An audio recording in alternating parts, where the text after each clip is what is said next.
નમસ્કાર, જોહાર.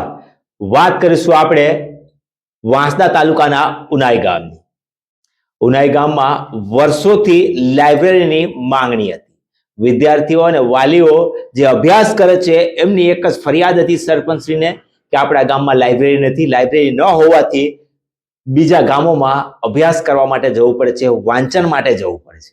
જેને લઈને ઉનાઈના સરપંચ છે મનીષ પટેલ, એમને થયું કે હકીકતમાં વિદ્યાર્થીઓની જે સમસ્યાઓ છે કે વાંચન લાઇબ્રેરી એક હોવી જોઈએ, વાંચનાલય એટલે કે લાઇબ્રેરી ગામમાં હોવી જોઈએ, અને એમણે વાંચનાલય બનાવવા માટેનો એક પ્રસ્તાવ ફાઇનલ કર્યો અને એમણે જગ્યાની શોધ કરી કે ગામમાં એવી કઈ જગ્યા છે કે જ્યાં વાંચનાલય એટલે કે પુસ્તકાલય બનાવવા માટેનું યોગ્ય સ્થળ કહી શકાય.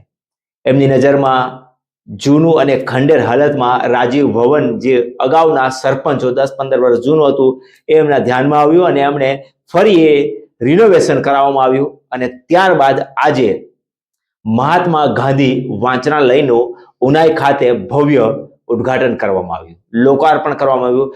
ગામના લોકો પક્ષપાત ભૂલી, નાત જાત ભૂલી અને હજારોની સંખ્યામાં એ પુસ્તકાલયના ઉદ્ઘાટનમાં લોકો આવ્યા. મનીષ પટેલે પણ મંચ પરથી બહુ સરસ વાત કરી અને કહ્યું કે પક્ષપાત અને જ્ઞાત જાતના વાડા તોડીને આજે 15મી ઓગસ્ટે ઉનાઈ ગામ ફરી આઝાદ થયું હોય એવું લાગી રહ્યું છે. જી મનીષભાઈ, લાઇબ્રેરીનું જે ઉદ્ઘાટન કરવામાં આવ્યું છે, શું કહેશો?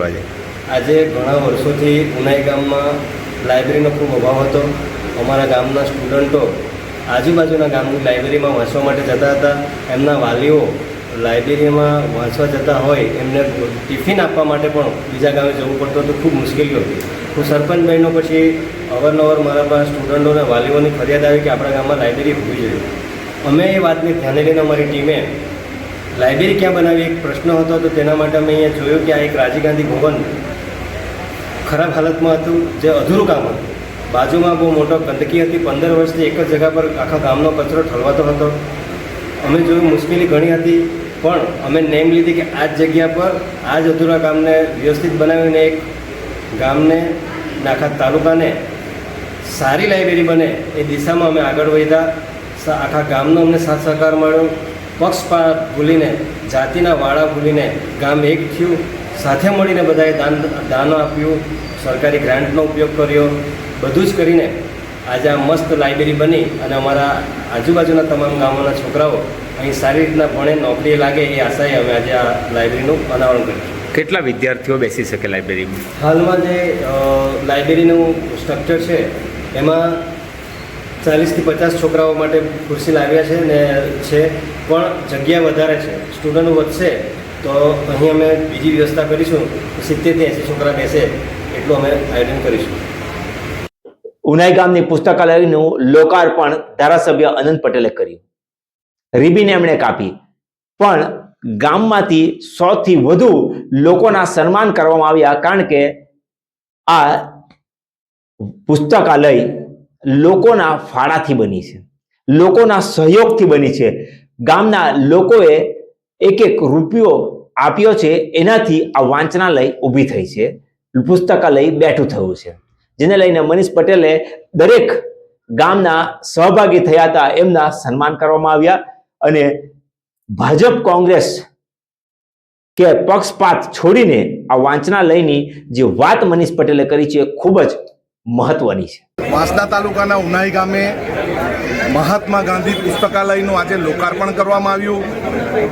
અત્યારના વિદ્યાર્થીઓની શિક્ષણની ભૂખ તેમજ વાંચનથી કેળવાય એના માટે ખાસ આ પુસ્તકાલયનું લોકાર્પણ થયું છે. ઉનાઈ ગ્રામ પંચાયત સંચાલિત આ લાઇબ્રેરી વાંચનાલય હશે. અહીંની ઉનાઈની જે પંચાયતની ટીમ દ્વારા ખૂબ સારી પ્રગતિ અને ખૂબ સારો વિકાસ થઈ રહ્યો છે. એની સાથે સાથે વિદ્યાર્થીઓ અને જે પણ સ્પર્ધા માટેની કસોટી પરીક્ષા આપવા જઈ રહ્યા છે એમના માટે પણ આ વાંચનાલય ખૂબ ઉપયોગી બનશે. આ વાંચનાલય એકદમ ક્રિકેટ મેદાનની નજીક જ છે, ગામની મધ્યમાં છે, એટલે ઘણા બધા લોકો ગામની આજુબાજુના ગામના લોકો પણ આનો લાભ લઈ શકે. આવા પુસ્તકાલયમાંથી ભણીને આગળ IAS, IPS, GPSC કેડરના વિદ્યાર્થીઓ જ્ઞાન મેળવશે અને આગળ જતાં એ ક્લાસ 1 ક્લાસ 2ની નોકરી પણ મેળવશે. અમે આ લોકાર્પણની સાથે સાથે અહીંના વિદ્યાર્થીઓને તમારા મારફતે સંદેશો પણ આપવા માંગીએ છીએ કે ઉનાઈ માતાજીના પવિત્ર ધામ ઉનાઈ ખાતે આ વાંચનાલયનું આજે લોકાર્પણ થયું છે, ત્યારે મોટી સંખ્યામાં એનો લાભ લે એવી સર્વ મિત્રોને શુભકામનાઓ. પ્રજાસત્તાક દિનના દિવસે લોકોને શું કહેવાનું? પ્રજાસત્તાક સ્વતંત્રતા દિવસ છે આજે 80મો, ત્યારે હું લોકોને સંદેશો આપવા માંગુ છું કે સૌ સાથે રહો, સંવિધાનની રક્ષા કરો, કોમી એખલાસ અને વાતાવરણ બનાવેલું રાખો, કોઈ પણ સ્વચ્છતા અને ગંદકી ન ફેલાવીને સ્વચ્છતા કરે એવું સૌને આજના દિવસે મારી અપીલ છે. ઉનાઈ ગામમાં આજે ભવ્ય પુસ્તકાલયનું લોકાર્પણ થયું છે અને આવનાર સમયમાં એ પુસ્તકાલયને હજુ પણ વધુ ડિજિટલ બનાવવાના પ્રયાસો ગામના લોકોએ પણ હાથ ધરી દીધા છે અને આવનાર સમયમાં સારામાં સારી ઉનાઈ ખાતે વાંચનાલય એટલે કે પુસ્તકાલય બનશે એવું પણ લોકો કહી રહ્યા છે.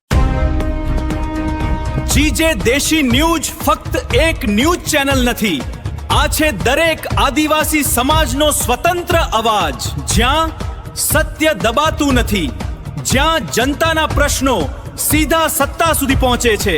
ગામડાની ગલીઓથી લઈને રાજકારણના દરબાર સુધી દરેક અવાજને મળે છે એક મજબૂત મંચ. અન્યાય સામે નીડર અવાજ, આદિવાસી હક્કોની લડત અને સત્યની સીધી વાત.